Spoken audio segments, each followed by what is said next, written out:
I'm just going to hit record and then let's just start talking. And I think, yes, I think the unplanned intro is the best way. So the unplanned intro is the best way to start.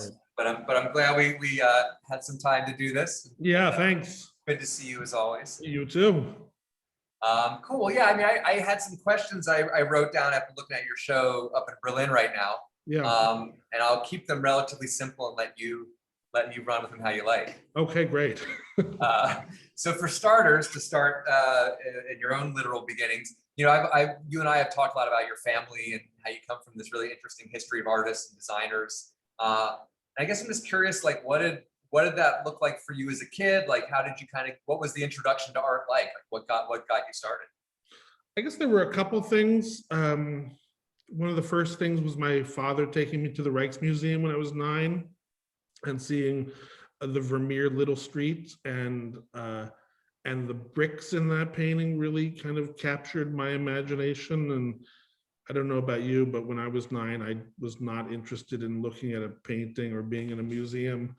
Yeah. But I remember looking at those bricks for a long time, and there was something about sort of the transubstantiation of paint that really captured my imagination. And then I would say the two other things were seeing Mondrian for the first time at maybe 15, and not having the slightest clue what those paintings were about or what they meant, but thinking that they were interesting and that they were something I could do with my life, even though I didn't really understand what that meant.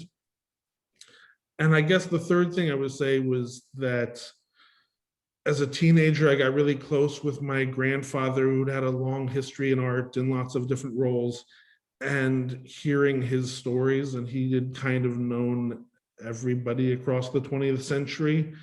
And so he knew Mondrian and was at his funeral, and he was the person who hired Warhol for the Regal shoe drawings. And hearing my grandmother talk about dancing with Miro. And so hearing these stories was like, how could you not be romanced by that? And as a teenager, and be like, oh yeah, that's how life should be. So, between the stories and seeing Mondrian and those bricks in that Vermeer painting, I thought this was like a way to. That seems like enough, yeah. That's enough. That's like, oh yeah, that's the way to be in the world. Did he explain Mondrian to you any better? No, I don't. I actually feel really dumb that I didn't ask him more about Mondrian and get more out of him. Yeah, I mean, the sort of version I got was like, they were both Dutch in New York in the 40s, and they became friendly. Yeah. Mystery remains. Yeah. I mean, it's interesting, some of the examples of artists you bring up too. They're both kind of telling. I mean, both the subject matter of bricks, but also the the sort of stylistic restraint of Vermeer, and obviously of Mondrian, who's incredibly reduced in his movements. And I think for me, that's definitely like a hallmark of your work as well. This idea of maybe distancing is a good term. The sense of how a thing is made, or where the hand is. Yours in particular is often concealed or indirect. And I'm curious to hear you talk maybe a little about that, like what that through line is about for you, or what the appeal of that is. I mean, I think it's both the philosophical stance, but also just a natural tendency that philosophically, I mean, I always think that when I see a movie or listen to a song or read a book, I don't care about the author in the least. I care about the ideas that they're discussing or showing me, and I care about my experience in those ideas. That, I don't know, if you stand in front of a Jackson Pollock, I don't think about him as a person. I think about the experience of the painting. And so knowing that makes me not care about my own self being embodied in a painting that I make. But it's also just a natural, disinterest in sort of my own touch in a painting, and not liking my own handwriting, for example, and just a natural inclination to make everything as sort of inhuman as possible. You're such a nice guy. It's an interesting contradiction.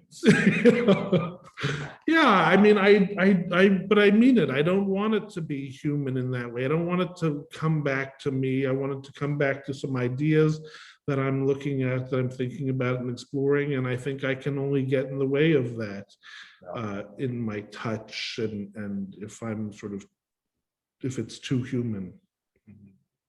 Well, in a certain way too, under the right generous eyes, it can be seen as a form of generosity too. Creating space for the viewer, as you're saying, to have their own experience. Not maybe overwhelming with an awareness of you as the maker, right? There's a sort of openness and a. Yeah, I mean, I think that's a generous read. I don't think I'm giving you the generous read. Yeah, I think that's a generous read. I don't know if I could actually claim that as my stance, but I wouldn't turn it down. Yeah. And what about the colors? Because that's another thing. For all the kind of reduction we just talked about, the works are often very colorful. Yeah. But they're also colorful in a way that I think I've described to you in the past as like I see the colors almost as like a noun. Meaning that they remind me of something in the world that I've seen, or they feel not arbitrary. They seem linked, in a way that makes me think of other forms of design. How do you approach color in your work? I mean, I think of the color as being the same language as the objects that I choose to work with generally, of manufactured chairs and cake boxes and toilet stalls, and the kinds of objects that I'm attracted to over and over again have a common language of commercial color. And so I think the color comes out of that. It's not a naturalistic color, obviously. It's color related to the kinds of objects that I'm looking at, and again, not trying to add my own sort of subjective experience of color, but trying to keep the color in the general language that the objects that I'm working with are speaking. Yeah, it's sort of choosing. Yeah, it's a matter of choosing color rather than dictating color, of finding color, rather than having to make what I always see as like some kind of an arbitrary decision of, is this green better or is that green better? Instead, you just wipe out that decision. It's like, that's the green. You choose the green because it's something that you've seen. Green chooses you. There you go. Sure. Yeah, that makes a lot of sense. That makes a lot of sense. And another thing I had on my list of things that seems really like a point of continuity is the use of reflectivity, especially in this show. This idea of gloss, both as a surface, but also almost as like a mirror. What's that? Yeah, I mean, I'll leave it at that. What would you say about that as a? I think for a number of years I've been interested in gloss and matte being side by side in paintings, just as a sort of natural part of the language of painting, that sometimes a surface is glossy and sometimes it's matte, and how do those respond, and how do they sit on the surface or sit in the painting. And this group of paintings in the show actually came out of some dust paintings that I was making a few years ago, that were made on powder coated panels, and sitting and looking at these dark gray powder coated panels in my studio for a couple of years. And at a certain point you realize, oh, like the reflection in these panels is something interesting in and of itself, and could become a subject for a painting. Examining the way light hits a painting, and how different surfaces do different things. And so it came directly out of looking at paintings in progress.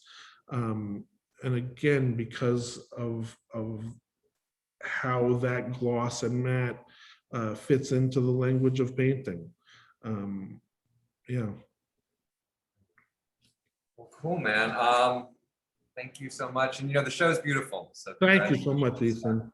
And thanks for taking the time to look at it and think about it. Absolutely. Okay. All right. Talk to you later. Bye.